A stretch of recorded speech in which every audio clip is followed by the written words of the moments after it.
అపోస్తుడైన పౌలు గారి కాలంలో మొదటి శతాబ్దంలో శిష్యులు పరిచయం చేస్తున్న టైంలోనే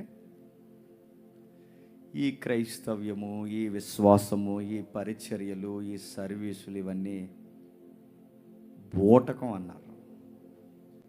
డైరెక్ట్గా అడుగుతున్నానండి, ఇప్పుడు క్రైస్తవులు అన్న సంగతి మర్చిపోండి, మన బయట వాళ్ళు ఆర్గ్యుమెంట్. ఇప్పుడు ఇదంతా అబద్ధమైతే ఏంటంటే సంగతి,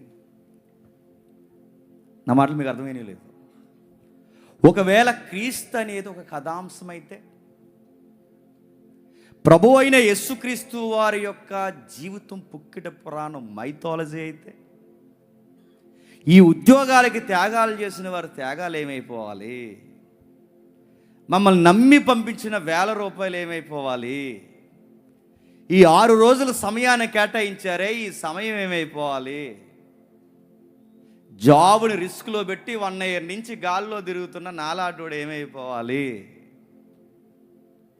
అన్నీ మానుకుని వచ్చి ఇక్కడ కూర్చున్నారే మీ కష్టం నష్టం అంతా పెట్టి ఇవన్నీ ఏమైపోవాలి, ఇదే క్రీస్తు పేరు మీద అడుగులకు పోయి చనిపోయిన వాళ్ళ యొక్క త్యాగాలు ఏమైపోవాలి, ఇవన్నీ వద్దుకని డైరెక్ట్ క్వశ్చన్కి డైరెక్ట్ ఆన్సర్ అంతేక. నిజమేనంటారు ఇదంతా అని. నిజమా అబద్ధమా క్రైస్తవ్యం? నిజమని ఎలా చెప్పగలరు? ప్రూవ్ చేయండి నాకు. మీరు ఎలా రుజువుపరచ, ఇది నిజము అని ఎలా రుజువుపరచగలరు? ఇప్పుడు వెళ్ళిపోతారు 6 రోజుల తర్వాత, ఎవడ గాలి గొట్టంగాడు అడుగుతాడు మిమ్మల్ని, ఇది నిజం కాదురా, అబద్ధం రా, పలానా గూగుల్లో ఇలా ఉందరా, పలానా ఏ టెక్నాలజీలో ఇలా ఉందరా అని అడుగుతాడు. వాడితో నువ్వు ఎలా డీల్ చేస్తావు? ఆర్గ్యుమెంట్. ఇప్పుడు డిఫెన్స్ లాయర్ నేను ఎక్కడ, ప్రజాకోర్టు మీరు అక్కడ, సబ్జెక్ట్ చేతుల్లో ఉంది. ఇప్పుడు చెప్పండి, వాదోపవాదం చేద్దాం. అబద్ధం అని నేను అంటాను, నిజమని మీరు రుజువు చేయండి. చేస్తారా? రుజువు ఏముంది, లేచి వెళ్ళిపోతాం అంటారు అంతే. రుజువు ఎలా అని అడుగుతున్నాను. రుజువు ఎలా? ఇప్పుడు నేనే క్రిస్టియన్ లాయర్ని, డిఫెన్స్ లాయర్. నేను ఇప్పుడు సుప్రీంకోర్టులోకి జీసస్ యొక్క రిజరెక్షన్ కోసం కేసు వచ్చింది. ఇప్పుడు నేను ఎలా వాదించాలి? ఇది నిజమని ఎలా చెప్పాలి? ఇప్పుడు మన త్యాగాలు దీని మీద కట్టుకొని ఉన్నాయి, మన యాగాలు దీని మీద ఉన్నాయి. స్త్రీలని పురుషులని వసతులు సరిగ్గా లేకపోతే ఇక్కడ కూర్చొని ఇంత త్యాగం చేస్తూ ఉన్నారు. ఇది నిజం కాకపోతే, జేమ్స్ అన్నవాడు మిమ్మల్ని మోసం చేస్తే, సురేష్ అన్నవాడు మిమ్మల్ని మోసం చేస్తే, ఇక్కడ స్పీకర్లు ఏదో వాళ్ళ బతుకు తెరువు కొరకు ఇక్కడ 4-5 మాటలు నేర్చుకొని ఇక్కడ కళ్ళబొల్లు కథలు చెబితే మీరు పోతారు, మేము బాగుపడతాం. జరిగితే ఇది మోసం, మతం పేరు మీద జరగట్లేదు ఈ మోసాలు. ఇది కూడా అలాంటి మతోన్మాదం అయితే ఏంటి దీని కథ? ఈ డౌట్స్, ఈ ఆర్గ్యుమెంట్స్, ఇలాంటి వితర్కము ఈ రోజే కాదండి, మొదటి శతాబ్దంలో పౌలు గారి ముందుగా వచ్చింది. భలే ఆన్సర్ చేశాడు ఆయన. చూద్దాం ఒకసారి, చూద్దాం, జాగ్రత్తగా చూద్దాం. పరమానందం శిష్యులు సాంగ్ రెడీ పెట్టండి, వాళ్ళు గంట మర్చిపోతారు మీరు. మొదటి కొరింథీ పత్రిక 15వ అధ్యాయం, మొదటి కొరింథీ పత్రిక 15వ అధ్యాయం 12వ వచనం నుండి చూద్దాం. క్రీస్తు మృతుల్లో నుండి లేపబడి ఉన్నాడని ప్రకటింపబడుచుండగా మీలో కొందరు మృతుల పునరుద్ధానము లేదని ఎట్లు చెప్పుచున్నారు? మృతుల పునరుద్ధానము లేని ఎడల క్రీస్తు కూడా లేపబడి ఉండలేదు. మరియు క్రీస్తు లేపబడి ఉండని ఎడల మేము చేయు ప్రకటన వ్యర్థమే, మీ విశ్వాసము వ్యర్థమే. దేవుడు క్రీస్తును లేపునని ఆయనను గూర్చి మేము సాక్ష్యము చెప్పి ఉన్నాము కదా. మృతులు లేపబడని ఎడల దేవుడు ఆయన లేపలేదు గనుక మేమును దేవుని విషయమే ఆ తీర్పులు చెప్పిన పునరుద్ధాన విషయమై అబద్ధపు సాక్షులుగా అగపడుచున్నాము. మృతులు లేపబడని ఎడల క్రీస్తు కూడా లేపబడలేదు. క్రీస్తు లేపబడని ఎడల మీ విశ్వాసము వ్యర్థమే, మీరింకను మీరు పాపంలోనే ఉన్నారు. అంతేకాదు క్రీస్తునందు త్యాగాలు చేసి యాగాలు చేసి కష్టాలు పంచి డబ్బిచ్చిన వారందరూ నశించిరి. ఆ రోజుతోనే ఆయనకు ఫుల్ స్టాప్, ఇంకేమీ లేదు మాట్లాడుకోవడానికి అన్నాడు. అంటే ఇలాంటి విచిత్రమైన భాష ఆ రోజుల్లోనే వాడాడు. మీరు జాగ్రత్తగా విభజించండి ఏం మాట్లాడుతున్నాడో. ప్రభు అయిన యేసుక్రీస్తు వారు పునరుద్ధానం నిజం కాకపోతే మా బోధ యూజ్లెస్ అన్నాడు. ఈ 6 రోజులు మీకు బోధించిన బోధ అంతా యూజ్లెస్. రెండోది, మా కష్టము యూజ్లెస్. ఇంకా క్రీస్తునందు విశ్వాసము వ్యర్థమంటున్నాడు. ఇంకా క్రీస్తునందు ఖర్చు చేస్తున్న ఖర్చులు వ్యర్థమంటున్నాడు. ఇంకా క్రీస్తుని నమ్ముకున్న వారు త్యాగాలు వ్యర్థమంటున్నాడు. ఇంకా అసలు క్రీస్తునందు ఉన్న నమ్మకమే వ్యర్థమంటున్నాడు. హతసాక్షులు వ్యర్థమంటున్నాడు. ఇదంతా వ్యర్థము వ్యర్థము వ్యర్థము వ్యర్థం. నమ్మకండి, టైం వేస్ట్ చేయకండి. ఇక నచ్చిన వాళ్ళు ఎలా నచ్చితే ఇంకా అలా బతికేయండి, ఇంకా అది బెటర్గా అంటున్నాడు. ఇక మీరు పాపంలో ఉండండి. క్రీస్తు లేపబడకపోతే పాపం అంటే ఏంటో తెలియదు. క్రీస్తు లేపబడకపోతే పాపానికి ఆరోపణ లేదు. క్రీస్తు లేకపోతే అసలు పాపము అని చెప్పడానికి ఒక స్కేల్ లేదు. ఇది తప్పు అని ఒప్పు అని చెప్పడానికి స్కేల్ లేదు. అసలు మరొక జీవితం కొరకు ఒక ఆధారం లేనప్పుడు తప్పు అయితేటి ఒప్పేటైతే నచ్చినట్టు పోతాం, ఎవరి కంపుల్లోకి అలా దూరుతాం, ఎలా పడితే అలా ఉంటాం, ఎలా పడితే అలా తిరుగుతాం అని అడుగుతున్నాను. ఇదంతా ఏంటి?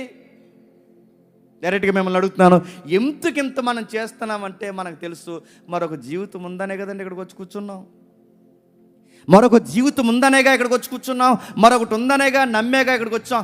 అదే లేకపోతే ఇప్పుడు మీరు అనుకోవచ్చు, చాలామంది తెలియకుండా ఏమనిస్తారంటే మరో జీవితం ఉందన్న నమ్మకం ఏ మతంలో లేదు, మరో జీవితం ఉందన్న నమ్మకం ఎక్కడా లేదని అనకండి. చాలా మతాలు ఉన్నాయి మరో జీవితం ఉందని నమ్మేది, మనం ఒక్కరమే కాదు. చాలా మతాలు ఉన్నాయి. ఎవరు నమ్ముతారు? గ్రీకులు నమ్ముతారు. డ్యూయలిజం అంటారు దాన్ని. గ్రీకులు కూడా నమ్ముతారంటే నమ్ముతారు. ఏమని నమ్ముతారంటే ఆత్మ మంచిదే కానీ శరీరం వ్యర్థమైనది, ఆత్మకు మరో జీవితం ఉందని నమ్ముతారు గ్రీకులు. ఈజిప్టియన్స్ కూడా నమ్ముతారు. ఐగుప్తీలు నమ్ముతారు.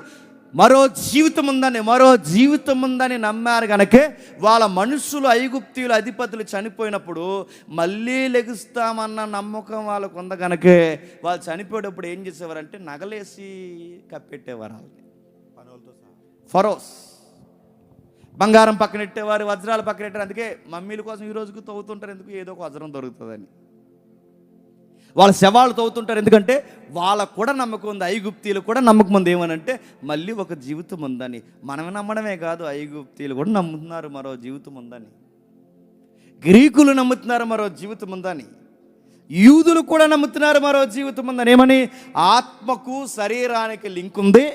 ఆత్మకు శరీరం లేకపోతే యూదులు అంటారు అది వస్త్రము లేని దేహం వలె ఉంటుంది అన్నారు. అంటే వాళ్ళకు కూడా నమ్మకం ఉంది. ఇప్పుడు అడుగుతున్నాను, వాళ్ళు నమ్ముతున్నారు, యూదులు నమ్ముతున్నారు, గ్రీకులు నమ్ముతున్నారు, నీ పొరుగు వారు నమ్ముతున్నారు, ఇక్కడ కూడా జన్మలు ఉన్నాయని నమ్ముతున్నారు.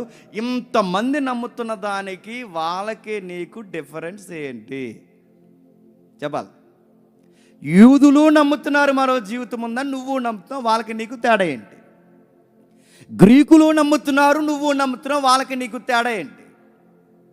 మనోళ్ళు చాలామంది నమ్ముతున్నారు, వాళ్ళకి నీకు తేడా ఏంటి? ఈజిప్టియన్స్ నమ్ముతున్నారు, అందుకే బంగారం కూడా కూడబెట్టుకుని వజ్రాలు కూడబెట్టుకుని నిద్రపోయారు. మళ్ళీ లేచినప్పుడు మళ్ళీ పేదోలుగానే అయిపోతాం, మళ్ళీ డబ్బులు ఉండాలిగా లేచినప్పుడు అని చెప్పి ఆ జీవితానికి ఇప్పుడే డబ్బులు దాచుకుని నిద్రపోయారు వాళ్ళు. అందుకే బంగారంతో పడుకున్నారు వాళ్ళు. కొంతమంది ఏం చేస్తున్నారంటే మరో జీవితం ఉంటుంది అనుకున్నారో మరి ఏంటో అనుకున్నారు, నాకు తెలియదు. కానీ కొంతమంది హీరోయిన్స్ చనిపోతే వాళ్ళకి మేకప్ వేసి పడుకోబెడుతున్నారు. అంటే మరి మళ్ళీ లేచినప్పుడు మేకప్ ఉండదు అనుకున్నారు ఏంటో. లిఫ్ట్కి వేసారు ఆవిడకి, ఎవరైనా అడగండి, దేవి వద్దులే. చాలామందిని అడుగుతున్నారు, ఇలాంటివన్నీ నమ్ముతున్నారు కదా. ఇంతమంది నమ్ముతున్నారు, గ్రీకులు నమ్ముతున్నారు, యూదులు నమ్ముతున్నారు, ఇంకా ఇదిగో ఐగుప్తీలు నమ్ముతున్నారు, మనోళ్ళు నమ్ముతున్నారు, ఇంతమంది నమ్ముతున్నారే. ఇంతమందిలో వాళ్ళెవ్వరికీ లేనిది నీకున్నది ఏంటో తెలుసా? ఆధారము. ఏంటది? ఆధారం. యూదులు నమ్ముతారు, యూదులకి మరో జీవితం ఉందనడానికి ఆధారం ఉందా? లేదు. ఐగుప్తీలు నమ్ముతారు. ఐగుప్తీలకి మరో జీవితం ఉందనడానికి ఆధారం ఉందా? No evidence. యూదులకు లేదు, గ్రీకులకు లేదు. గ్రీకులకి మరో జీవితం ఉందనడానికి ఆధారం ఉందా? థియరీ, ఫిలాసఫీ ఉందా తప్ప వాళ్ళకి ఎవిడెన్స్ లేదు.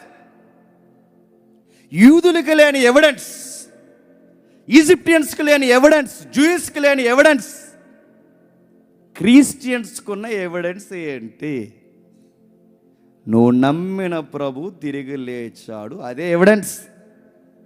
కానీ ఆ రోజు అన్నారు అది ఎవిడెన్స్ కాదు, ఫేక్ న్యూస్ అన్నారు. ఇప్పుడు మళ్ళీ మొదలుకు వచ్చాం. అది నిజమా అబద్ధమా అని ఎలాగా ప్రూవ్ చేయడం? అది నిజమా అబద్ధమని దాన్ని ఎలా తేల్చడం? అది నిజమా అబద్ధమని ఎలా తేల్చడం? ఇప్పుడు ఆయన్నే ఎవిడెన్స్గా చూపిస్తున్నాం. ఆయన ఒకవేళ ఫేక్ అయితే, నిజంగానే శిష్యులు వచ్చి ఆయన శవాన్ని ఎత్తుకెళ్ళిపోయి ఒక పునరుద్ధానం అనే నాటకం ఆడున్నదే నిజమైతే, ఈ సెమినార్ ఏంటి? ఈ సెట్టికి 3 లక్షలు ఎందుకు? 3 లక్షలు పెట్టాను దీనికి. ఈ 3 లక్షలు ఎందుకు? ఈ సెమినార్కి ఇన్ని ఖర్చులు ఎందుకు? ఇప్పుడు ఇంకా లెక్కలు తేలిని నా జేబులోంచి వెళ్ళిన ఇప్పుడు ఖర్చు ఇప్పుడు వరకు 13 లక్షలు చిల్లరే.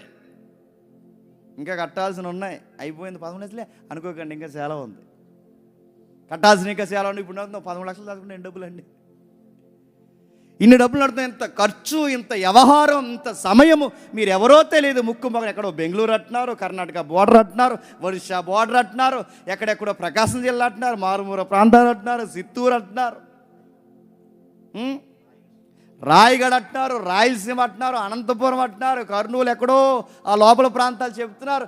ఎంతమంది అన్నీ మానుకుని ముక్కు మోకం చూడకుండా వచ్చేసరే మమ్మల్ని చూసి కాదు, మేము పెద్ద అందగాలమని కాదు. మీరు ఎందుకు వచ్చారంటే క్రీస్తును ప్రకటిస్తున్నాము, నచ్చుతున్నాం. ఇప్పుడు ఆ క్రీస్తే ఫేక్ న్యూస్ అయితే ఏంటి కథ? ఆ క్రీస్తే అబద్ధమైతే, మళ్ళీ ఆ క్రీస్తే అబద్ధమైతే ఏమన్నాడు తెలుసా? క్రీస్తే అబద్ధమైతే బ్రౌన్ కమ్ అని ఒక జర్మన్ స్కాలర్ ఏమన్నాడు చూడండి. అది చూపించి తమ్ముడు ఒకసారి. బ్రౌన్ అనే ఆయన ఏమన్నాడు చూడండి. ఆయన ఏమని మాట్లాడాడు? ఆ జర్మన్ ఫిలాసఫర్ ఏమంటున్నాడు చూడండి.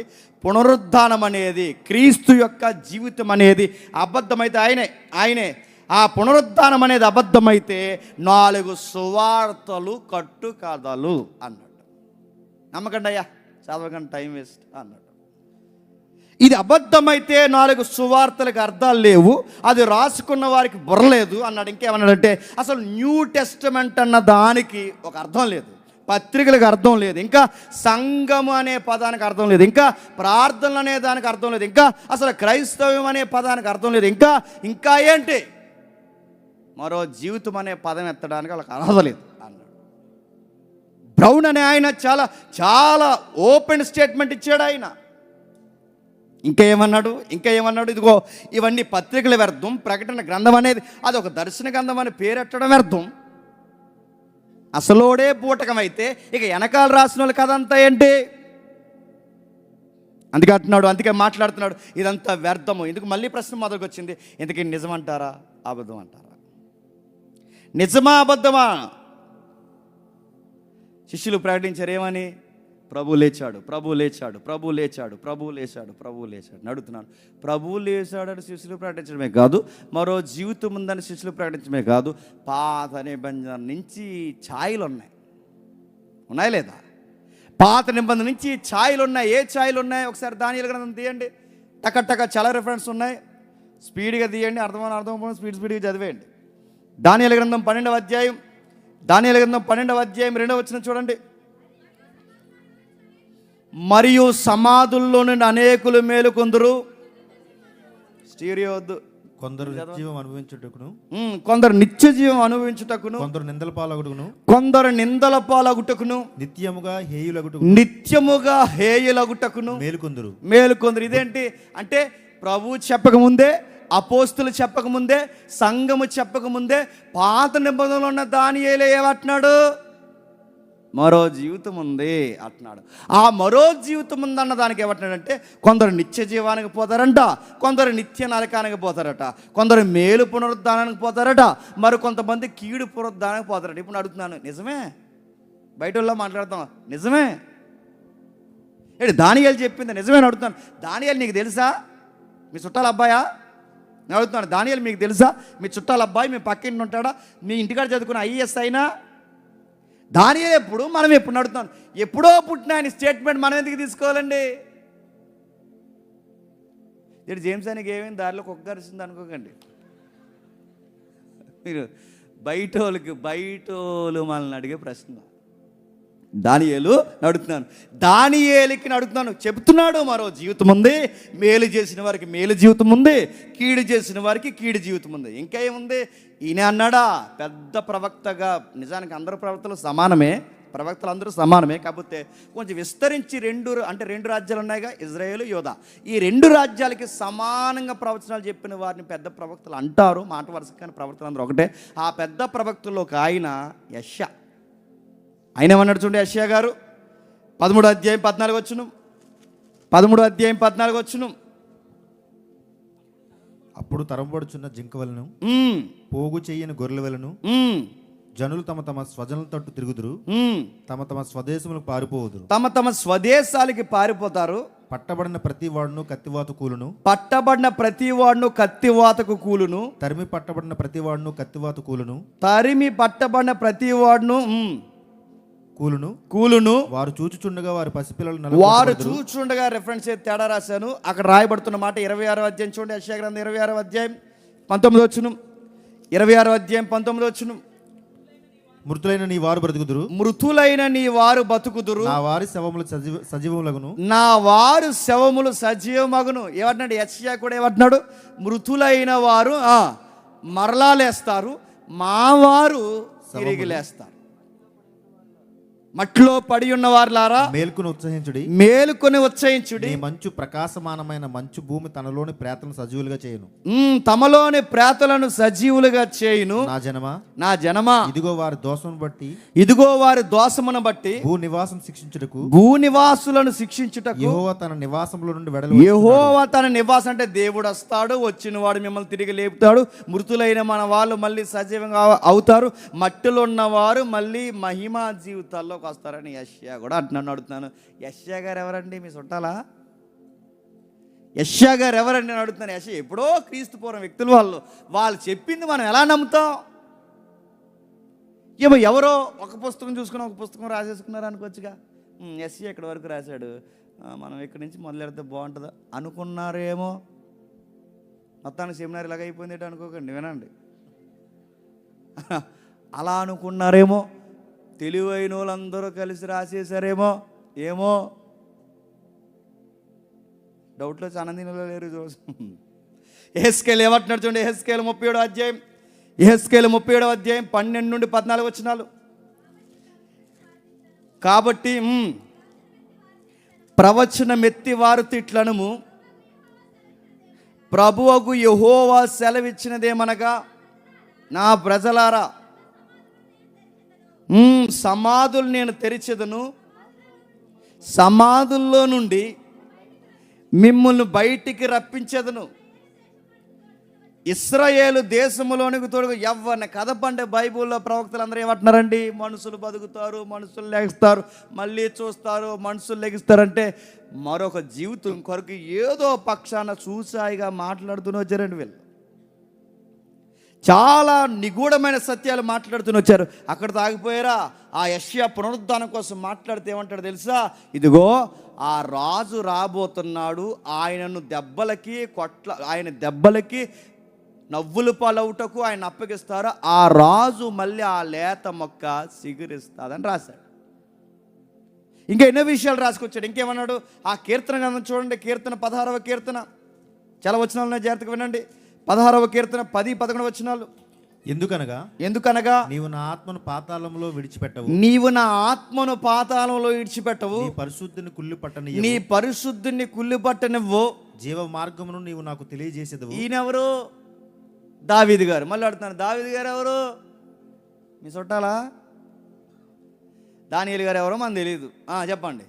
యెషయా గారు ఎలా ఉంటారో తెలుసా మీకు? నల్లగుంటాడు, తెల్లగుంటాడు, పొడవుంటాడా తెలుసా? తెలియదు మనకి. దాన్ని అడుగుతున్నా. ఇప్పుడు దావీదు గారు, ఆయన ఎలా ఉంటాడో చాలామంది దావీదు గారు అనగానే ఓ పిక్చర్ ఉంటుంది అంటున్నాను. ఎలా ఉంటాడో తెలుసా మనకు? చూసామా? వీళ్ళు ఎవరండి అని అంటున్నాను. వీళ్ళ మాటలు మనం ఎందుకు నమ్మాలండి? అప్పుడప్పుడు యూట్యూబ్లో వీడియోలు పెడుతున్నారు, ఎక్కడో విదేశీ లేదో రాసుకున్నారా, స్వదేశం ఉన్నది మీరు నమ్మకుండా ఎక్కడున్నది నమ్ముతారు, అదే తీరా నమ్ముతారు మీరు. ఇలాంటివన్నీ మాట్లాడుతున్నారు కదా. ఇదిగో ఇక్కడ దావీదు అంటున్నాడు, ఏమంటున్నాడు అంటే ఇదిగో అనేక విషయాలు మాట్లాడుతున్నాడు. కుళ్ళు బట్టి నువ్వు నన్ను మళ్ళీ తిరిగి లేపుతావు, ఇదే మాటన ఆ చేపలు పట్టిన వారిలో సీనియర్ ఎవరైతే ఉన్నారో ఆ పేతురు గారు తిరిగి లేచి ఏమన్నాడంటే, దావీదు గారు అన్నమాట ఎవరి కోసమే కాదు, మనం నమ్ముతున్న నజరేయుడైన యేసే, అందుకే అది దావీదు కొరకు కాదు, దావీదు ఇంకా తిరిగి లేవలేదు కాబట్టి దావీదు శరీరం నేటికి మన మధ్య ఉన్నది కనుక, ఆయన శరీరం ఇంకా కుళ్ళిపోయే ఎముకలు మన మధ్య ఉన్నాయి కనుక అది దావీదు కోసం చెప్పుకున్నది కాదు, అది నజరేయుడైన యేసు కోసమే చెప్పుకున్నది, ఇది మీరు నమ్మండి అని ఈ రెఫరెన్స్ ఎవరు జీవిస్తున్నారు?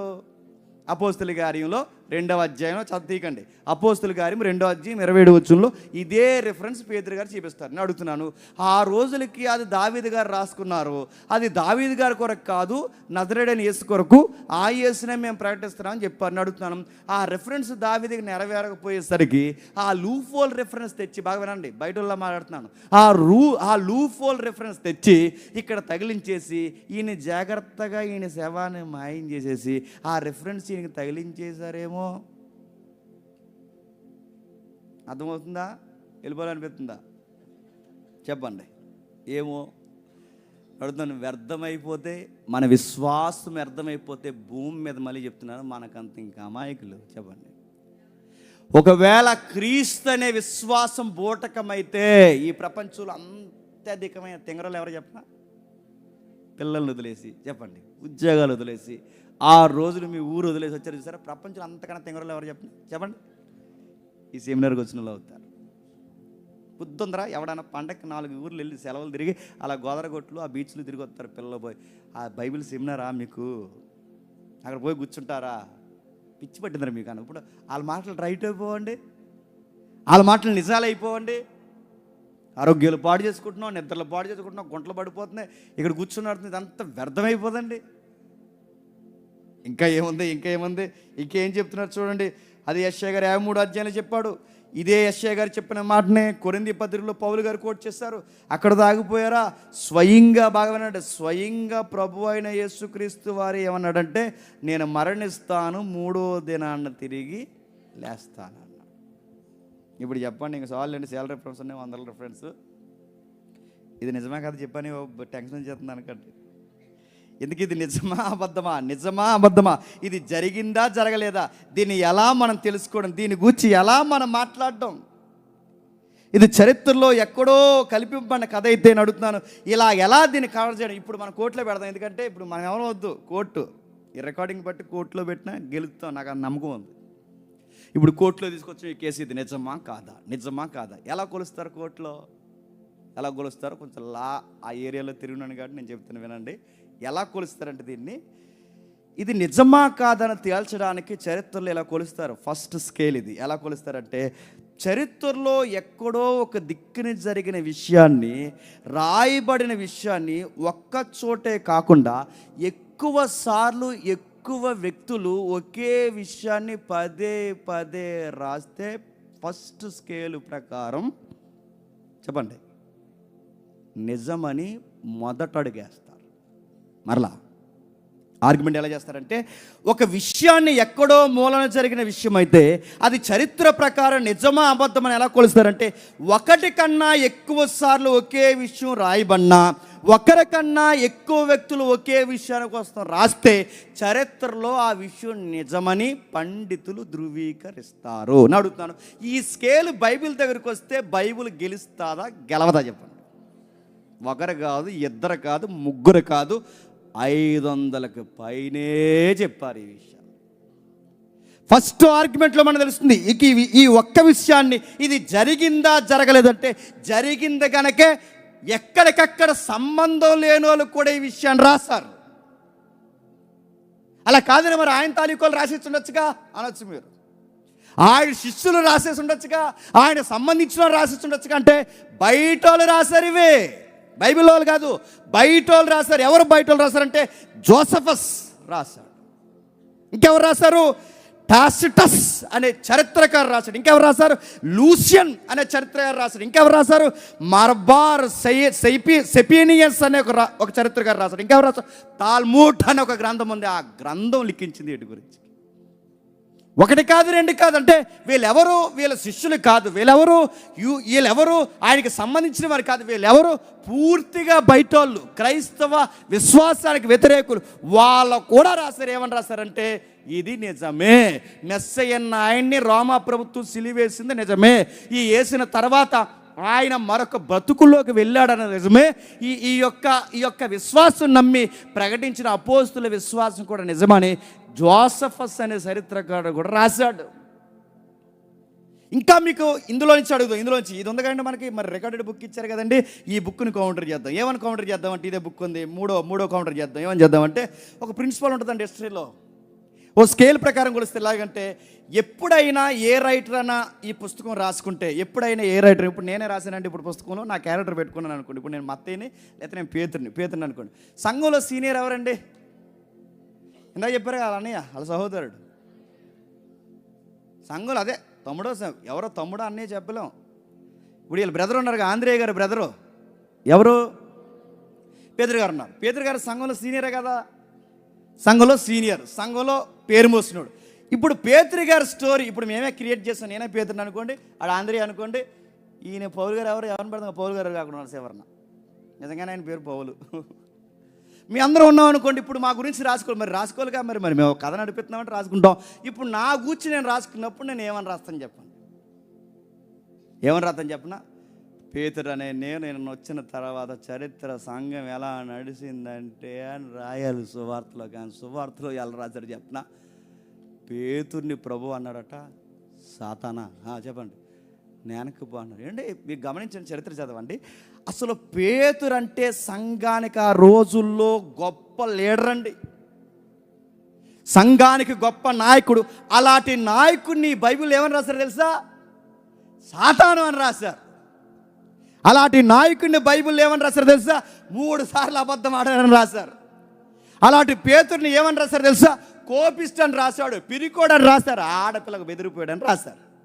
ఇప్పుడు చెప్పండి, ఒకవేళ ఇది అబద్ధం అయితే, నిజంగా క్రియేట్ చేసింది అయితే, ఇప్పుడు నా గురించి నేను గొప్పగా రాసుకుంటానా, నేను పెద్ద పిరికోడని రాసుకుంటాను? చెప్పండి, ఇది లాజిక్, ఇది ఎలాగ కొలుస్తారు, ఆర్గ్యుమెంట్లు ఎలాగ జరుగుతాయి. ఇప్పుడు నేను గొప్పోడని రాసుకుంటారా, పిరికోడని రాసుకుంటారా? నాకు అంత ధైర్యవంతుడు ప్రపంచంలో ఎవరు లేడని రాసుకుంటాను నేను. ఇప్పుడు మామూలుగానే ఎవరికైనా మైక్ ఇస్తే, మైక్ మీరు గమనించండి, ఈ మధ్యకాలంలో ఎవరికైనా మైక్ ఇస్తే ప్రభు కోసం చెప్పేది ఎక్కువ, ఆడి కోసం చెప్పుకునేది ఎక్కువ, సెల్ఫ్ ఎక్కువ ఉంటుంది మనుషులు, తెలుసా?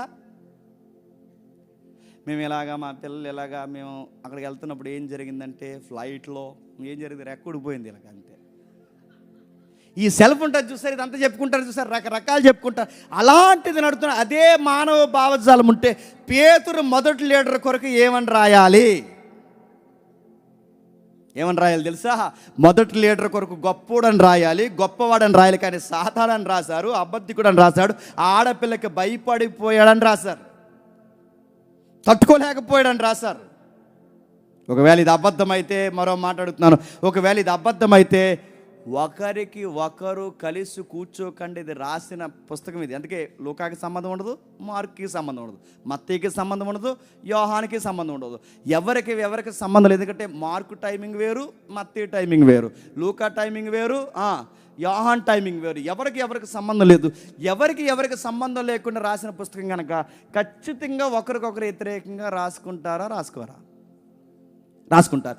ఇది ఒకరికి ఒకరు ఒకే కాలానికి, ఒకే సమయానికి, ఒకే ప్రాంతానికి చెందిన వారు కాకపోయినా ఒకే విషయాన్ని కరెక్ట్గా చెప్పారంటే, చరిత్రలో మరో స్కేల్, కరెక్ట్గా చెప్పారంటే ఇది ఖచ్చితంగా నిజమే. కోర్టులో కేసులు ఎలా ఓడిపోతాయంటే నేను చెప్తాను వినండి. నిజం అనుకోండి, 100 మందిని తీసుకొచ్చినా ఒకేలా చెబుతారు. అబద్ధం అనుకోండి, చెబుతాను వినండి, మొదటి వాళ్ళు తీసుకొస్తారు, ఎవరికొకరు సంబంధం ఉండదు, చాలా ప్రిపేర్ అయిపోతారు బయట. ఎంత ప్రిపేర్, ఇలా ఆడినప్పుడు ఇలా చెప్పు, ఇలా ఆడినప్పుడు ఇలా చెప్పు. లోపల అలా అడగరు, వేరేలాగా అడుగుతారు. ఇలా నిలబడతారండి, లోపలికి వచ్చి సాక్షులు, దొంగ సాక్షులు వచ్చి, ఆ రోజు నువ్వు ఉన్నావా అంటే ఉన్నానండి అన్నారు. చెప్పు, మీ ఇంటి దగ్గర ఇదిగో ఈ గొడవ జరిగినప్పుడు ఈడేగా నేరస్తుడు, ఈ నేరస్తుడు ఈ మధ్య పెద్దల తగ్గు జరిగింది కదా. ఇంకొకరు వచ్చి ఏమన్నారంటే, ఆ పోలీస్ స్టేషన్ పక్కన జరిగింది బావగారు అన్నారు. ఇంకొకరు వచ్చి ఏమన్నారంటే తెల్లవారుజామున 6 గంటలు జరిగిందంటే జడ్జి అన్నాడు, పో ఎవతికి ఎవడరా తీసుకొచ్చిందాడు, ఆడు 6 గంటలకు అంటాడు, వీడు 2 గంటలకు అంటాడు, వీడు పంచాయతీ అంటాడు, అక్కడ అంటాడు, వీడు ఇక్కడ తొంగి ఎదవాలి అంది బై. ఆ పోతూ ఈ నేరస్తుని తిట్టుకుంటూ పోయారు. నేను అడుగుతున్నాను, కేసు పోయా. ఇంకో విషయం చెప్పనా, ఇంకో విషయం చెప్తున్నానండి. కొట్టాడండి అన్నారు. ఎన్ని గంటలు కొట్టాడు అని అడిగారు. ఒకడు వచ్చి ఎంత నైస్గా చెప్పాడో, అప్పుడే గడ్డు కోసుకుని వచ్చానండి, స్నానం చేద్దామని అలాగ వెళ్ళానండి, భోజనం చేద్దామని అలా, ఎంత చూడండి స్క్రిప్ట్ ఎలా ఉందో, భోజనం చేద్దామని అలా కంచం దగ్గర కూర్చున్నానండి. ఈ లోపు ఏంటా కేకలు అనుకున్నానండి, ఆ కేకలు ఏంటని వెళ్తారికి పిల్లని కొట్టేస్తున్నాడండి వీడు అన్నారు. రికార్డ్ చేశారు. నువ్వు పక్కన ఉంటారు అబ్బాయి, నీతో పని ఉంది. ఇంకోవాడిని తీసుకొచ్చారు. ఎప్పుడు కొట్టాడు అని అడిగారు. ఆడొచ్చి అంటాడు 9:30కే కొట్టేసాడండి అన్నాడు. ఆడేమో 2:30కి అంటాడు, ఈడేమో 9:30కి అంటాడు. అడుగుతున్నాను, నిజమైతే 100 మంది వచ్చినా ఒకేలా చెబుతారు, ఇది అబద్ధం గారికి ఏం చెప్తాడు? ఒకడేమో 9ని కొట్టాడు అంటాడు, ఒకడేమో 2ంటికి కొట్టాడు అంటాడు, ఒకడేమో కొట్టలేదు అంటాడు, ఒకడేమో వచ్చాడు అంటాడు, ఒకడు రాలేదు. అసలు మమ్మల్ని మందరం అన్నారు, అంతే గుర్తుపెట్టుకో. కోర్టులో కేసులు అలాగపోతాయి. నేరం జరిగినప్పుడు నేరస్తుడు ఏ గుమ్మంలోంచి వచ్చాడు అనగానే పలానా గుమ్మ నుంచి వచ్చాడండి అంటారు. గుమ్మం తూర్పుకుందా పరమడుకుందా చెప్పరా అబ్బాయి అంటారు. అంతే ఓయే. విఆర్ఓ వాళ్ళు ఉంటారు, విఆర్ఓ రిపోర్ట్ రాస్తారు, గ్రౌండ్ రిపోర్ట్ రాస్తారు. విఆర్ఓ స్థానిక ఎస్హెచ్ఓ కలిసి విఆర్ఓ గ్రౌండ్ రిపోర్ట్లు రాస్తారు. ఈ గ్రౌండ్ రిపోర్ట్ రాసినప్పుడు విఆర్ఓ ఎక్కడ ఓడిపోతారు చెప్పినా, విఆర్ఓలు ఎక్కడ ఓడిపోతారంటే దిక్కులు సరిగా రాయరు, గుమ్మాలు సరిగా రాయరు, ఆ ఈదులో ఎన్ని స్తంభాలు ఉన్నాయి కూడా సరిగా రాయరు. నిజమైతే రాస్తారండి, అబద్ధం ఎలా క్రియేట్ చేసినా రాయలేరు, గుర్తుపెట్టుకోండి. అలా దొరుకుతారు. ఇప్పుడు చూడండి, అరే ఒకే నలుగురిని బయట ప్రాంగణంలో ప్రిపేర్ అయిపోతారు. బయట నలుగురు ప్రిపేర్ అయిపోయి స్క్రిప్ట్ 70 సార్లు చదివించి లోపలికి ప్రిపేర్ అయిపోయి పంపించినా వీళ్ళు చెప్పలేకపోతున్నారంటే నలుగురు ఒక దిక్కున లేరు, నలుగురు మాట్లాడుకోలేదు, నలుగురికి సంబంధం లేదు, అసలు నలుగురు ఒక కాలానికి సంబంధించిన వారు కాదు, అయినా ఒకే విషయాన్ని కరెక్ట్గా రాస్తున్నారంటే చరిత్ర ప్రకారం ఇదేంటి చెప్పండి? నిజం. గుర్తుపెట్టుకోండి, నిజం.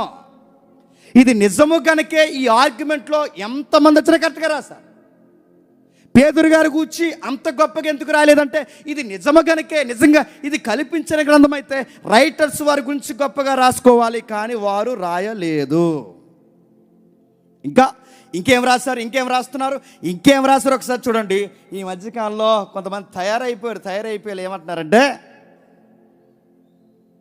యేసుప్రభు అలా చనిపోయినట్టు అనుకునేసరికంట చనిపోయాడు అనుకున్నారండి. మరి వీళ్ళు దగ్గర ఉన్నారు కదండి ఆ రోజుల్లో, మరి వీళ్ళు దగ్గర ఉన్నారు కాబట్టి దగ్గరుండి చూశారు.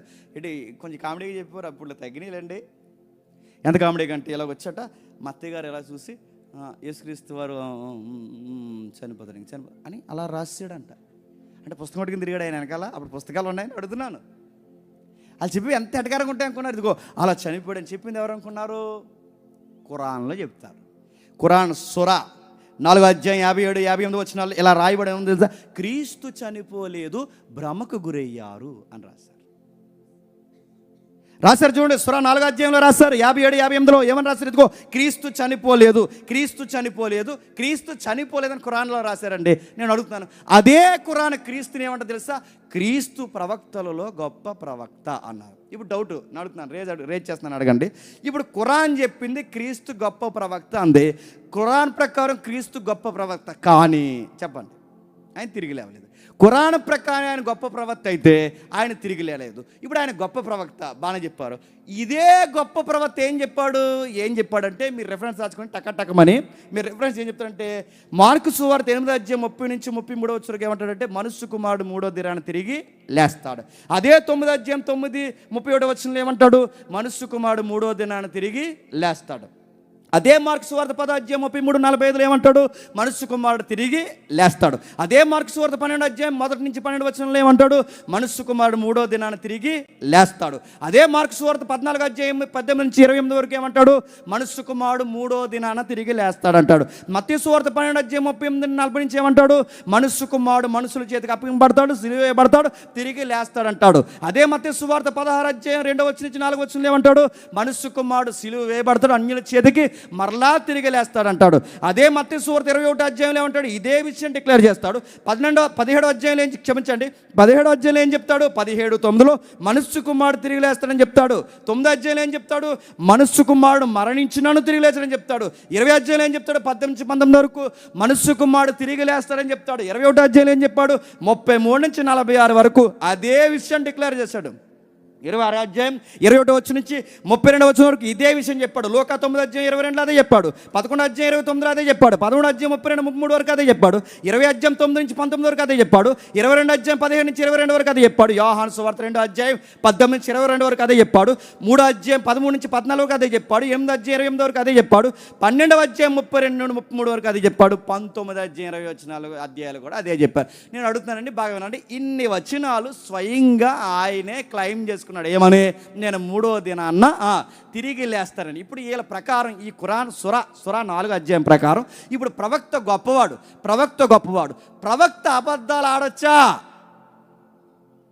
ఇదే ఖురాన్ ఏమంటుందంటే యేసు ప్రభు, యేసు నజరేయుడైన యేసు గొప్పోడే కానీ ఆయన మరణించి తిరిగి లేవలేదు, అసలు ఆయన మరణించలేదు, సిలువకి ఎక్కలేదు అంటున్నారు. ఇప్పుడు అడుగుతున్నాను, ప్రవక్త అని ఎవరిని డిక్లేర్ చేయాలండి? అబద్ధాలు ఆడేవాడినా నిజాలు చెప్పేవాడినా? ఇప్పుడు ఈయన నిజంగా ప్రవక్త అయితే ఇప్పుడు ప్రవక్త చెప్పింది జరగాల వద్దా? ప్రవక్త ఏమని చెప్పాడు? మరణిస్తాను, తిరిగి లేస్తాను. ఇప్పుడు ఇదే ఖురాన్ ఏమంటుంది? ఆయన ప్రవక్త అని డిక్లేర్ చేస్తావు. ఇప్పుడు ప్రవక్త చెప్పింది జరగాలి. ఒకవేళ ఈయన ప్రవక్త కనుక నీ ప్రకారం ఇప్పుడు ఈ ప్రవక్త చెప్పింది 3వ దినాన్ని జరగకపోతే నువ్వు ఏ ప్రవక్తల్ని ప్రమోట్ చేసావు? చెప్పండి. దొంగ ప్రవక్త? అసలు దొంగోల్ని ప్రవక్తలను అనొచ్చా? ఇప్పుడు నీ గ్రంథం తప్ప లేకపోతే ఈయన తప్ప? బాగా వినాలి, ఈయన తప్పు అయితే నీ గ్రంథం తప్పే, ఈయన రైట్ అయితే గుర్తుపెట్టుకోండి, నువ్వు చెప్పినది ఆయన చెప్పాడే తిరిగి లేస్తాడని, నువ్వు చెప్పిన మాటలు అబద్ధం. గుర్తుపెట్టుకో.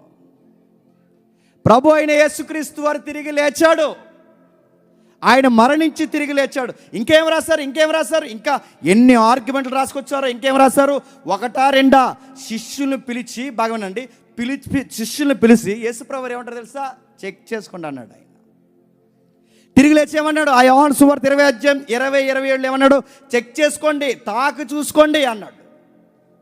ఇంకా ఏమన్నాడు? తన దర్శనంలో నిరీక్షణ కలిగిన వారి దగ్గరకు వచ్చి ఫిలిప్పీ 2వ అధ్యాయం 21లో ఏమన్నాడు? రోమపత్రిక 6వ అధ్యాయం 9వ వచనంలో ఏమన్నాడు? మరణము మీ మీద ప్రభుత్వం చేయదన్నాడు. అరే చెక్ చేసుకోండి, నేను తిరిగి లేచాను, నన్ను చూడండి అని తిరిగి లేచాను. ఇన్ని ఎవిడెన్స్ ఆయనకున్నాయి. ఇంకేం చెప్పాడు? ఆ యోహాను సువార్త 20వ అధ్యాయం మొదటి 3 వచనాల నుండి 8 వచనం వరకు ఆయన వస్త్రాలు బాగా వినండి అలాగే ఉండిపోయాయి. ఎలా ఉండిపోయాయి? ఎక్కడున్న వస్త్రాలు అక్కడ అలా ఉండిపోయాట. ఒకవేళ బాగా వినండి, లాజిక్ వినండి, ఒకవేళ ఆయన నిజంగానే ఎవరైనా ఎత్తుకుపోతే చెప్పండి, ఎక్కడ ఉండకూడదు? చెప్పండి, వస్త్రాలు అక్కడ ఉండకూడదు. వస్త్రాలు అక్కడ ఉన్నాయంటే అడుగుతున్నాను, ఆయన నిజంగానే లేచాడనా లేకపోతే ఆ శిష్యులే వచ్చి ఎత్తుకెళ్ళిపోతే ఏడుతో పాటు ఎత్తుకెళ్ళిపోవాలండి? అడుగుతున్నాను. వస్త్రాలతో పాటు ఎత్తుకెళ్ళిపోవాలి. మీరు అనుకోవచ్చు, లేదు కావాలనే వదిలేశారంటే అక్కడ వస్త్రాలు, ఇలాంటి మనలాంటి తింగరలు ఉంటారని మీరు అనుకుంటే అడుగుతున్నాను, వస్త్రాలు ఇప్పే అంత టైం ఉంది అక్కడ? బయట బ్యాచ్ ఉన్నారు, ఎవరు? రోమా సైనికులు బయట ఉన్నారు, కవాతులు చేసేవాళ్ళు బయట ఉన్నారు, సీలేసి కూర్చున్నారు బయట ఉన్నారు, రోమా పోలీసులు బయట ఉన్నారు. ఇప్పుడు పోలీసులకి ఏమైనా చెప్పి ఆగడం, వస్త్రాలు ఇప్పుతున్నాం కంగారు పడకండి అన్నారా? మీకు అర్థమవుతుందా? ఏ కోణానికి కొలవండి, ఇది నిజం అనిపిస్తుందా అబద్ధం అనిపిస్తుందా? నిజమే అనిపిస్తుంది. ఇంకా మీకు అర్థం కావాలంటే నలుగురుంటేనే కేసు ప్రూవ్ అయిపోద్ది. సరిగ్గా చెప్తే బాగా వినండి, కేసులు ఎలా ప్రూవ్ అవుతాయి అంటే నలుగురు కరెక్ట్గా చెప్పారో, టైమ్స్ దిక్కులు కరెక్ట్గా చెప్పారో కేసు రుజువు అయిపోద్ది. అంతే, జడ్జి రాసేస్తాడు 10 సంవత్సరాలు జైలు శిక్ష చేసేంటికి అంటారు. నలుగురుంటేనే కేసు, నలుగురు చెప్తేనే కేసు రుజువు అయిపోతే వీళ్ళు చెప్పింది నిజమని తెలిస్తే యేసుప్రభు వారికి నలుగురు చెప్పలేదు. చెప్పండి, మగ్దలేని మరియ చెప్పింది. 20 అధ్యాయం యోహాను సువార్తలో చాలామంది స్త్రీలు చెప్పారు, పేతురు చెప్పాడు, మార్గం మధ్యలో 2 శిష్యులు చెప్పారు, శిష్యులు అనేకులు అందరికీ కనబడ్డారని చెప్పారు, తోమా చెప్పాడు, 7 కన్నా ఎక్కువైన మనుషులు కనబడ్డాడని యోహాను సువార్త 21 అధ్యాయంలో మనకు కనబడుతుంది. ఇంకా అందరు అపోస్తులకు కనిపించాడని మత్తయి సువార్త 28 అధ్యాయంలో కనబడుతుంది. అపోస్తుల గారు 49 అధ్యాయంలో ఒలీవ కొండ దగ్గర అందరికి కనబడ్డాడు 40 రోజులు అని చెప్తుంది.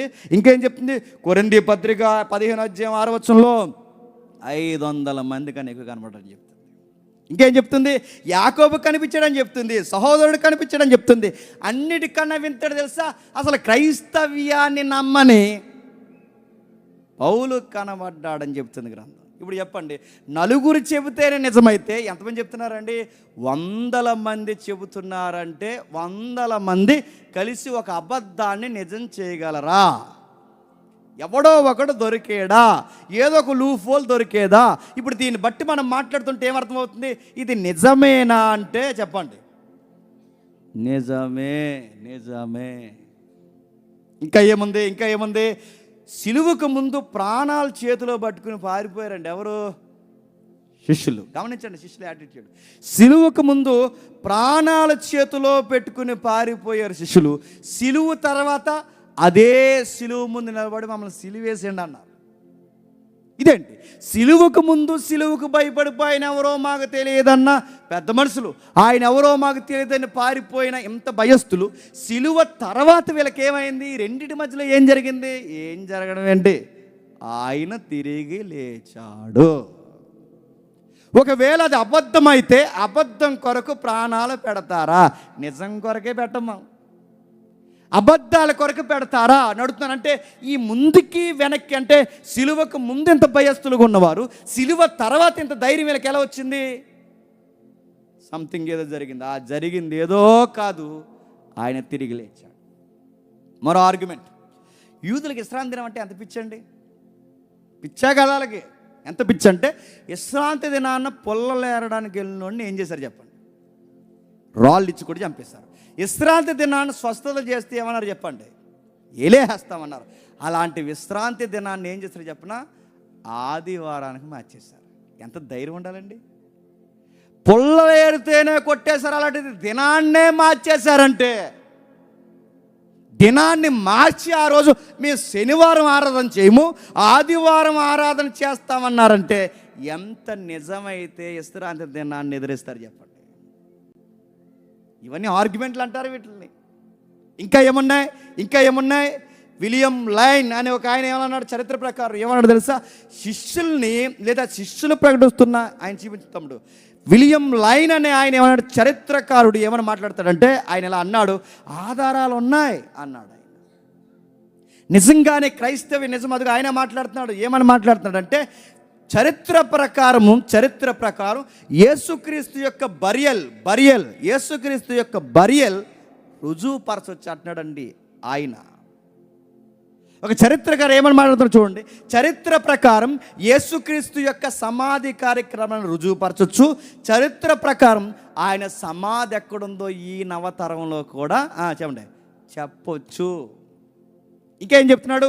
చరిత్ర ప్రకారం శిష్యులు ఒక నూతన అనుభవానికి గురయ్యారని కూడా చెప్పచ్చు. ఇంకా ఏం చెప్పచ్చు? వారు ప్రభు అయిన యేసుక్రీస్తు వారు తిరిగి లేచారో చూసారో లేదన్న దాన్ని తర్వాత విషయం పక్కన పెడితే, వాళ్ళ మాత్రం ముందుకి తర్వాతకి చాలా విచిత్రంగా ప్రవర్తించారని చెప్పొచ్చు.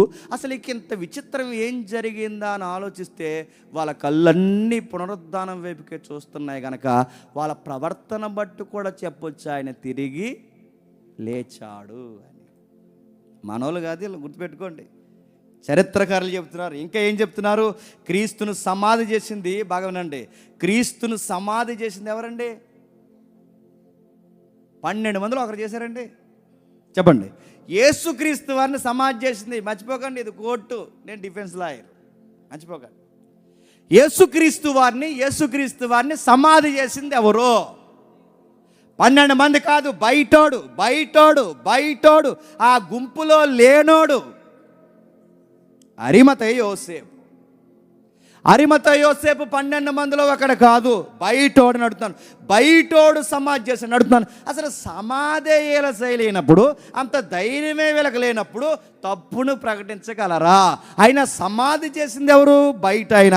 ఇప్పుడు నడుతున్నాను, ఇది ఆయన తిరిగి లేచాడన్నది అబద్ధమైతే, ఆయన తిరిగి లేచాడన్న వార్త శిష్యులు ప్రకటిస్తున్నది అబద్ధమైతే, బయటోడిని బయటికి లాగి, బాగా వినాలి, బయటోడిని ప్రభుత్వం బయటికి లాగి ఈ దుర్వార్త దేశం అంతా చెప్తున్నారు. వీళ్ళు వెళ్ళరా, నువ్వేగా కప్పెట్టావు, ఇలా రా అని గట్టిగా అరిచి చెప్పమంటే అరిమత యోసేపు సాక్ష్యం చెబుతాడా? చెబుతాడు. ఎందుకంటే ఆయన శిష్యుడు కాదుగా, 12 మందిలో ఒకడు కాదుగా. ఇప్పుడు ఈయన బయట వ్యక్తి కూడా ఆయన ఖచ్చితంగా ఆయన్ని ప్రకటిస్తూ వెళ్ళిపోయాడంటే, మరలా వచ్చి బాగా అంటే సాక్ష్యంగా నిలబడిపోయాడంటే మీకు ఏమర్థమవుతుంది? బయటోడు కూడా సాక్ష్యంగా నిలబడ్డాడు. ఇంకేం చెప్తున్నాడు? అసలు ఈ సంగతి కల్పించినదైతే మొట్టమొదట ఈయన తిరిగి లేచడానికి చూసింది ఎవరంట? చెప్పండి. స్త్రీలు. ఎవరు చెప్పండి? స్త్రీలు. నేను మళ్ళీ అడుగుతున్నాను, అసలు యేసుప్రభు వారు తిరిగి లేచారని మొట్టమొదటిసారి ఏ దేశంలో ప్రకటించారండి? చెప్పండి. జీకేబిటి చెప్పకపోతే సి అంటారు మనం. చెప్పండి. యేసుక్రీస్తు వారు తిరిగి లేచారని మొట్టమొదటిసారి ఈ వార్త ఏ దేశంలో ప్రకటింపబడింది? యోదయ దేశంలో, ఇంకా ఇజ్రాయెల్ దేశంలో. నడుతున్నాను, యోధ ఇశ్రాయేల్ దేశంలో స్త్రీలు సాక్ష్యాలు ఒప్పుకుంటారా? ఒప్పుకోరు. స్త్రీలు సాక్ష్యాలు ఒప్పుకోరు. కానీ స్త్రీలు సాక్ష్యాలు ఒప్పుకొని సాక్ష్యాలు అని చెబుతున్నారంటే దీన్ని బట్టి ఇండైరెక్ట్గా ఏమర్థమవుతుందండి? గౌరవం లేని నమ్మని వ్యక్తులు నిజంగా చూశారని చెప్తున్నారంటే, నిజంగా ఇది కల్పించింది అయితే, ఈ స్టోరీ కల్పించింది అయితే దానికి మేమే సాక్షులు అని స్త్రీల పేర్లు రాసుకోవాలా, పురుషుల పేర్లు రాసుకోవాలి? చెప్పండి. పురుషుల పేర్లు రాసుకోవాలి. ఎందుకు? ఇది కల్పన కథ కాబట్టి పురుషులు మేమే చూసారని చెప్పుకోవాలి. కానీ వీళ్ళు ఎవరు చూసారని చెప్తున్నారు ముందు?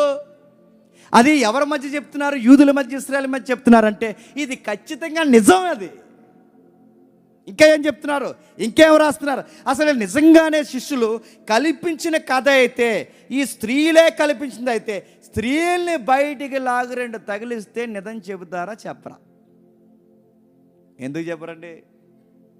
మామూలుగానే కొల్లారు చేద్దని చెప్పేదారు. అలా చెప్పని అడుగుతున్నారు. ఎందుకు చెప్పరో చెబుతారు. ఒకవేళ శిష్యులే ఇది కల్పించిన కథ అయితే ఇది చెప్పుకుంటే ఎక్కడ తిరిగారు తెలుసా? ఆ ఇజ్రాయెల్ దేశం మధ్య తిరిగారు, ఆ రోమా ప్రభుత్వం మధ్య తిరిగారు, వాళ్ళ మధ్య తిరిగారు. ఇప్పుడు వాళ్ళ మధ్య తిరిగితే ఎట్రా అబద్ధం చెప్తున్నారు? మన్న కదా లోపలెట్టాం, అస్తమాలు ఈ అబద్ధాలు చెప్పి మళ్ళీ దేశానికి ఇదంతా ప్రకటిస్తారు అబద్ధాలు చెప్పని. ఆ రోజు సమకాలీన ప్రజలు, వారితో పాటు బతుకుతున్న ప్రజలు శిష్యుల్ని యాగనిస్తారా? చెప్పనిస్తారా? ఎవడో చెప్తారు ఈ కథ? పక్క దేశం పోయి చెప్పుకో, ఆ మార్కెట్కి పోయి చెప్పుకో, మాకు చెప్తున్నారు రేటా అని ఒప్పుకుంటారా? దీన్ని బట్టి ఏమర్థమవుతుందండి? చెప్పినా వాళ్ళు ఎదిరించలేకపోయారంటే, ఈ పునరుద్ధానం ప్రకటిస్తున్నా వాళ్ళు ఏమీ అనలేకపోయారంటే, ఊరుకున్నారంటే నిజమే. యేసుప్రభు బాడీని వాళ్ళు తీసుకెళ్ళిపోయారు అన్నది ఒకవేళ నిజమైతే, సెక్యూరిటీ ఉండగా బాడీ తీసుకెళ్ళిపోతే ముందు ఎవరు ఉద్యోగాలు పోతాయి తెలుసా?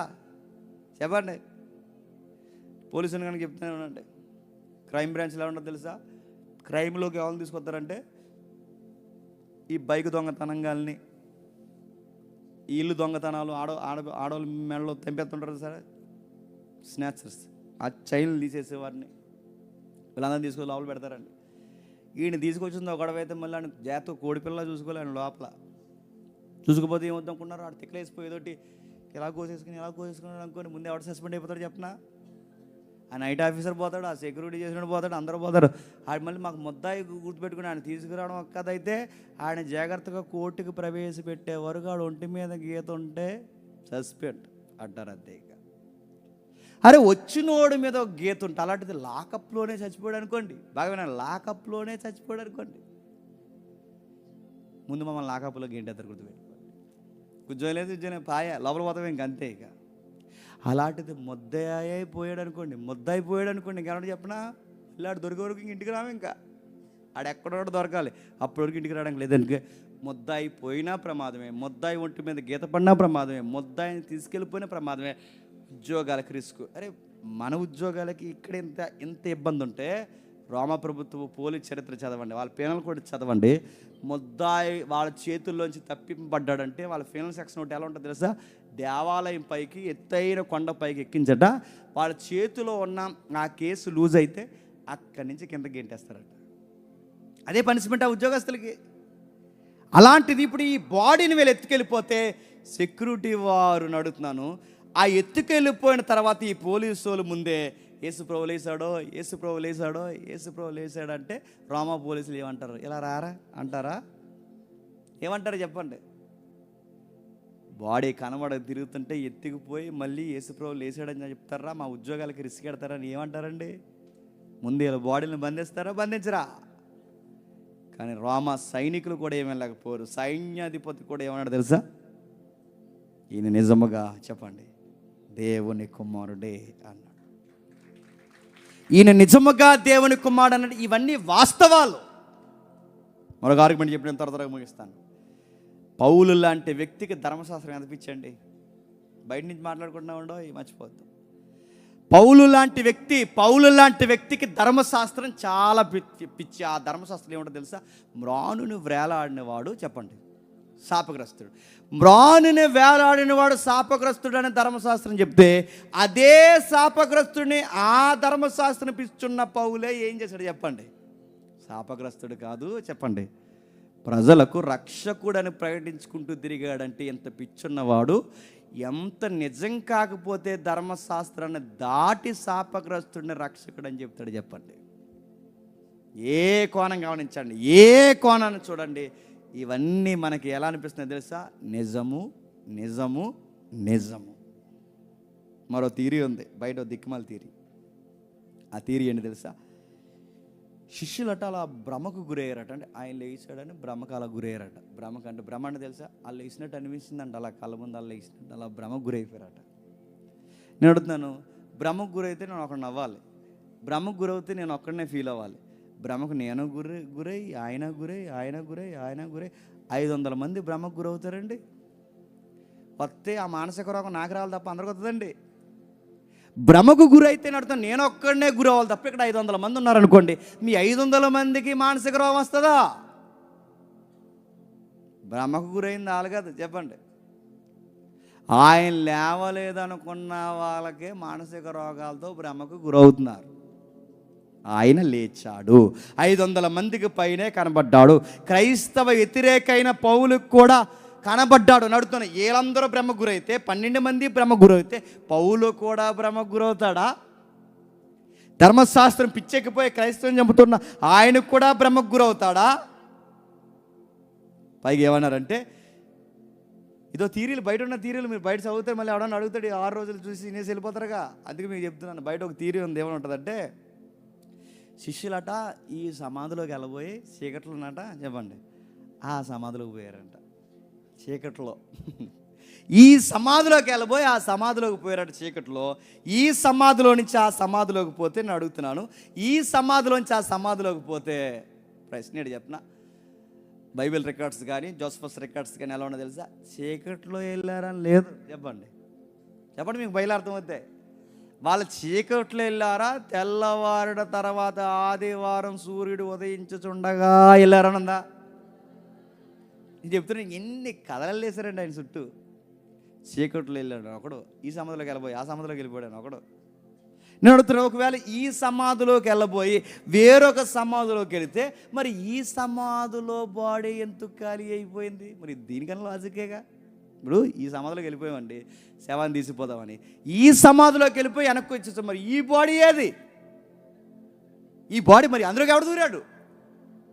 మేము ఇందులో దూరని తెలియక మరి అందులోకి ఎవడు దూరాడు? వీళ్ళ థియరీ వీళ్ళకే తిరగలేదండి వీళ్ళకి. అందుకే ఈ థియరీ తప్పు, భ్రమనే థియరీ తప్పు. మరొక థియరీ ఉంది. మరొక థియరీ ఏంటి తెలుసా? మరొక థియరీ, రోమా సైన్యము బాగా వినండి, రోమా సైన్య సమూహం అట వాళ్ళతో యుద్ధం చేసి ఎత్తుకెళ్ళిపోయారు. నడుతున్నాను, యుద్ధం చేస్తారా శిష్యులు రోమా సైనికులతో యుద్ధం చేయగలరా? రోమా సైనికులతో శిష్యులు యుద్ధం చేస్తే ఊరుకుంటుందా రోమా ప్రభుత్వం? చెప్పండి. ఇదో థీరీ. మరొకటి చెప్పిన, నిద్రపోతుండగా తీసుకెళ్ళిపోయారట. ఏమని? నిద్రపోతుండగా తీసుకెళ్ళిపోయారట. ఆయన నిద్రపోతే, అది కదా మత్తిలో రాశారు, నిద్రపోతుండగా తీసుకెళ్ళిపోతే, శవాన్ని నిద్రపోతుండగా తీసుకెళ్ళిపోతే మెలుగు వచ్చిన తర్వాత ఎక్కడికి తీసుకెళ్ళారా అని లేచిన తర్వాత పోలీసులు అడగరా? పోన్లు అంటారా, ఇంక నిద్రలేదు తీసిపోయారు, జాగ్రత్తగా అంటారా? అంటారా? పోనీ తీసుకెళ్ళిపోయారు, నిద్రపోతుండగా తీసుకెళ్ళిపోయారు. నిద్రపోతుండగా తీసుకెళ్ళిపోయి మళ్ళీ ఏ దేశంలో తిరుగుతున్నారు చెప్పాలి? ఆ పోలీసుల మీద తిరుగుతున్నారు. ఆ పోలీసుల ముందే చెప్తున్నారు ఏమని? ఆయన తిరిగి లేచాడు, ఆయన తిరిగి లేచాడు. వీళ్ళకి ఎలా ఉంటుందండి? ఒరే, మేము నిద్రపోయినప్పుడు తీసిపోయి మళ్ళీ ఆయన తిరిగి లేచాడని మా దేశంలో, మా ముందే, మా రాష్ట్రంలో చెప్తున్నారు. ఎంత ధైర్యరా మీరు, పిల్లి పిత్రులా ఉండేవారు మీరు, మీకు ఎంతరా అని అడగరు. కానీ అడగలేకపోయారు. నోరు మూసుకుని రోమా పోలీసులు కూడా కూర్చొని ప్రభుత్వం ముక్కు మీద వేలేసుకుందంటే దాని అర్థం ఏంటి చెప్పండి? బండలు కదలాయి, భూమి కదిలింది, సూర్యుడు అదృశ్యమైపోయాడు, మేఘాలు కమ్మేశాయి, వాళ్ళు ఊహలకు అందనట్టే దేవదూతల సైనికులు కనబడ్డాయి, ఆ రాయ తొలగింపబడింది. ప్రభు అయిన యేసుక్రీస్తు వారు నిజంగానే తిరిగి లేచడానికి రోమా ప్రభుత్వం సైలెంట్ అయిపోయింది. ఆ కళ్ళ ముందు చెప్పుకుంటూ తిరుగుతున్న వాళ్ళు ఏం అనలేకపోయారు. అయిపోయినాయి. ఇంకొన్నాయి ఆర్గ్యుమెంట్లు ఉన్నాయి. ఇంకేముంది? ఇంకో థియరీ ఉంది. ఇంకో థియరీ ఏముంది తెలుసా? ఎవ్వరు లేనప్పుడు శిష్యులు ఎవ్వరు తీసుకెళ్ళలేనప్పుడేనట యేసు ప్రభు వారట సిలువ మీద అలా చనిపోయినట్టు అలా తలవాల్చాడట. అలా తలవాల్చితే అందరూ అనుకున్నారట చనిపోయాడు అని, పాపం ఇంక సరిలేండి ఇంకెందుకని అలాగా ఆ ప్రేత వస్త్రం చుట్టేసి లోపల తీసుకెళ్ళి లోపల పెట్టేశాక అందరి దగ్గర యాక్టింగ్ చేసి ఆ లోపల పెట్టిన తర్వాత లెగిసి మళ్ళీ బయటికి వచ్చేసి కాశ్మీర్ వచ్చాడంట. ఏదో థియరీ తెలుసు. లెగిసి అలా బయటకు వచ్చేసాడని అడుగుతున్నాను. ఆయన నిజంగానే ఆయన అంతటా ఆయన లెగిసి శవంగా రాగలడా? ఎందుకు రాలేడు చెప్పనా? లాజరు బయటికి రానప్పుడు ఎలా వచ్చాడండి? బాగా వినాలి. ఎలా వచ్చాడు? ప్రేత వస్త్రం వచ్చాడు. అంటే మీకు ఏమర్థమవుతుందా? యూదుల సమాధి ఒకరు వస్త్రం ఇప్పితే కానీ ఇప్పినా రాని వస్త్రం ఏంటి చెప్పనా? యూదుల సమాధి వస్త్రం. ఇప్పుడు వస్త్రం అక్కడే ఉంది, వ్యక్తి లేడంటే నడుతున్నాను. తన వస్త్రం తాను ఇప్పుకోగలడా? తనంతట తాను లెగిసి వెళ్ళగలడా? ఇది జరిగే పనా? ఇది జరిగే విషయం. అంటే ఇవన్నీ ఎలా చదివినా, ఏ థియరీలు చెప్పినా ఇవన్నీ మనకేమర్థమవుతున్నాయండి? ఖచ్చితంగానే మనకు అర్థమవుతుంది. ఏమన్నా తెలుసా? ఆయన లెగిస్తాడు, ఆయన అంతటా ఆయనే తిరిగి లేచాడు. లెగిసి వెళ్ళిపోయి కాశ్మీర్ రాలేదు. వీళ్ళు అనుకున్నట్టు అబద్ధాలు కాదు, ఆయన నిజంగా లేచాడు. ఎందుకంటే తన శరీరానికి కట్టబడిన తన వస్త్రాలు తానే ఇప్పుకున్నవాడైతే లాజరు ఇప్పుకోలేడు అన్నది ఎంత వాస్తవమో, సమాధిలో ఉన్న ఏ సామాన్యమైన వ్యక్తి కూడా వస్త్రాన్ని ఇప్పలేడు. ఎలా ఉన్నాడో చెప్పండి, అలాగే బయటికి రావాలి. ఇక చివరిగా త్వరగా ముగిస్తాను. ఇంకా ఏముందో తెలుసా? మరొక మాట చెప్తాను. ఇంకా ఏముంది? ఆ ప్రభుత్వం చూస్తూ ఊరుకుంటుందా? ఆ ప్రభుత్వం చెబితే ఊరుకుంటుందా? ఆ ప్రభుత్వం వీళ్ళ పునరుద్ధానం కోసం చెప్పుకుంటూ తిరుగుతుంటే ఊరుకుంటుందా? ఇవన్నీ నోరు మూసుకుని ఊరుకున్నారంటే దాని అర్థం ఏంటి చెప్పండి? ప్రభు అయిన యేసుక్రీస్తు వారు నిజంగానే లేచాడు. ఒక ఈమె వచ్చి నేను త్వరగా ముగిస్తాను. డిఎల్ మూడీ సోల్ అనే ఒక నాస్తికుడు ఉంటాడు చూడండి. ఎవరైతే ఉన్నారో వీళ్ళిద్దరిని మీరు గమనించండి. వీళ్ళిద్దరూ ఒకే దేశంలో పుట్టారండి, ఒకే సమయంలో పుట్టారండి. ఇద్దరు ఒకే ప్రాంతానికి ఇంచుమించు దగ్గరగా సంబంధించిన వారండి. హింగర్ సోల్ అనే ఆ నాస్తికుడు, డిఎల్ మూడీ అనే ఈ క్రైస్తవుడు ఇద్దరు ఒకరోజు చచ్చిపోయారు. ఇద్దరు ఒకరోజు చనిపోయిన తర్వాత ఇద్దరు అమెరికన్సే. ఇద్దరు ఒకరోజు చనిపోయారు, ఒకే సంవత్సరంలో చనిపోయారు. సోల్ అనే నాస్తికుడు చనిపోయాడు, డిఎల్ మూడీ అనే ఈ భక్తుడు చనిపోయాడు. చనిపోయిన తర్వాత మీరు గమనించండి, ఆయన చుట్టూ ఉన్న నాస్తికుడు ఎవరైతే ఉన్నారో ఆయన చుట్టూ ఉన్న చుట్టాలందరూ ఇంటి ముందు కూర్చొని అయ్యో వెళ్ళిపోయావు అని ఏడుస్తున్నారు. అందరూ ఏడుస్తున్నారు, చాలామంది ఏడుస్తున్నారు, చాలామంది ఏడుస్తున్నారు. ఆ నాస్తికుడు చనిపోయిన తర్వాత అనేకులు గగ్గోలు పెట్టు ఏడ్చారు. కానీ గుర్తుపట్టండి, డిఎల్ మూడీ చనిపోతే సంఘం ఎవరు ఏడుస్తలేదట. ఎందుకో తెలుసా? డిఎల్ మూడీ వెనకాల ఉన్న వాళ్ళందరికీ ఒక విషయం తెలుసు. డిఎల్ మోడీ మళ్ళీ తిరిగి ఒక రోజు లేస్తాడు. ఆయన తాలూకా నాస్తికులైన వారందరికీ ఆ హోప్ లేదు కనుక, నిరీక్షణ లేదు కనుక ఆ నాస్తికుడు చనిపోయినప్పుడు ఆయన దగ్గర కూర్చుని ఏడుస్తున్నారు. డిఎల్ మూడీకి సంబంధించిన వారు ఎందుకు ఏడలేదంటే, డిఎల్ మూడీ చనిపోతున్నప్పుడు ఒక నిజం చెప్పి చనిపోయాడు. ఇప్పుడు ఎలా మరణిస్తున్నానో మళ్ళీ అలాగే తిరిగి లేస్తాను. అందుకే వాళ్ళంత పెద్దగా ఏడవలేదు. డిఎల్ మూడీ చనిపోయిన తర్వాత ఆ వ్యక్తిని గురించి ఏమని ప్రకటించారు తెలుసా? మా సేవకుడు మళ్ళీ లేస్తాడు, మా సేవకుడు మళ్ళీ లేస్తాడని మళ్ళీ ఎదురు చూపు కొరకు ఆనందంగా మంచి సేవ చేసి వెళ్ళిపోయాడని ఆనందంగా సంతోషించారు. వీళ్ళ సంతోషించలేనిది క్రీస్తు నమ్మిన వారు ఎందుకు సంతోషిస్తున్నారు తెలుసా? మనకు ఒక నిరీక్షణ ఉంది. ఏంటి ఆ నిరీక్షణ? మనము తిరిగి లేస్తాం. ఎవడు అన్నాడట, ఏమన్నాడంటే, నాకు మరణం అంటే భయం లేదు, కాకపోతే అది వచ్చినప్పుడు అక్కడ ఉండకూడదు అనుకుంటున్నాను అన్నాడట. చూడండి ఏమన్నాడు, నాకు మరణం అంటే భయం లేదు కదా, అది వచ్చినప్పుడు అక్కడ ఉండకూడదు అన్నట్టు. ఒక ఫిలాసఫర్ ఈ డైలాగ్ని ఏమన్నాడంటే, మరణం అంటే భయం లేదు, బాగా గుడ్ న్యూస్, బ్యాడ్ న్యూస్ ఏంటంటే అది వచ్చినప్పుడు కరెక్ట్గా నువ్వు అక్కడ ఉంటావు అన్నాడు. నీకు మరణం అంటే భయం లేదని బాగా అన్నావు, బ్యాడ్ న్యూస్ ఏంటంటే అది వచ్చినప్పుడు ఖచ్చితంగా అక్కడ ఉంటావు, అది ఖచ్చితంగా నీలో ఉంటుంది, దాని నుంచి ఎవడు తప్పించుకోలేడు అన్నాడు. మరణం ముందు తలదించాల్సింది ఇంకేమన్నాడు? జీవితాన్ని ఇంకా మాట్లాడుతూ ఏమంటాడు తెలుసా స్టీవ్ జాబ్? ఆయన ఏమంటాడు తెలుసా? మరణం అనేది అందరికీ భయమే, మరణం అనేది అందరికీ గగ్గోలు పెట్టేదే, మరణం అనేది ప్రతి ఒక్కరిని భయపెట్టేదే, అసలు ఏ మానవుడికి చనిపోవడం అంటే చెప్పండి ఇష్టం ఉండదు అన్నాడు. ఎవరు? Steve job. మరణం ఎవరికి చనిపోవాలని ఇష్టం ఉండదు, ఎవరికి మరణించాలని ఇష్టం ఉండదు. కానీ ఏమన్నాడు తెలుసా? అదే స్టీవ్ జాబ్ మాట్లాడుతూ ఏమంటాడంటే ఒక మాట అంటాడు, పరలోకానికి వెళ్ళాలని కోరుకున్నవాడు కూడా ఏమంటే ఇష్టం ఉండదు తెలుసా? చెప్పండి చెప్పండి. అని ఈ ప్రకారం పరలోకానికి వెళ్ళాలని కోరుకున్నవాడు కూడా ఏమన్నా ఇష్టపడదండి? మరణించాలని ఇష్టపడదు. కానీ పరలోకానికి వెళ్ళాలని కోరుకున్నవాడింటికి మరణం వస్తుంది, పరలోకం నమ్మని వాడింటికి మరణం వస్తుంది, ప్రతి ఒక్కడిని మరణం మింగేస్తుంది. కానీ ఈ మరణాన్ని కూడా ధైర్యంగా చూడగలిగేవాడు ఒకే ఒక్కడు, పునరుద్ధానాన్ని బలముగా నమ్మినోడు.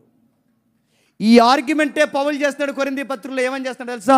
ఇది నిజం కాకపోతే మేము చేయ సువార్త వ్యర్థమే, ఇది నిజము కాకపోతే మా కష్టము వ్యర్థమే, ఇది నిజము కాకపోతే క్రీస్తునందు నిద్రించిన వారి విశ్వాసము వ్యర్థమే, ఇది నిజము కాకపోతే మేము చేయు ప్రకటన వ్యర్థమే, ఇది నిజము కాకపోతే మా సాక్ష్యాలు హతసాక్ష్యాలు వ్యర్థమే.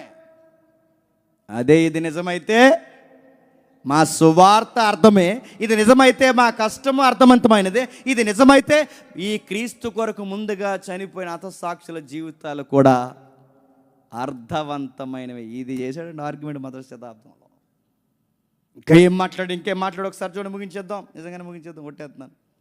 ఏప్రిల్ రాసిన పత్రిక 11వ అధ్యాయం, ఏప్రిల్ రాసిన పత్రిక 11వ అధ్యాయం, త్వరగా ఏప్రిల్ రాసిన పత్రిక 11వ అధ్యాయం ముగించేద్దాం. ఏప్రిల్ రాసిన పత్రిక 11వ అధ్యాయం 35వ వచనం చూడండి.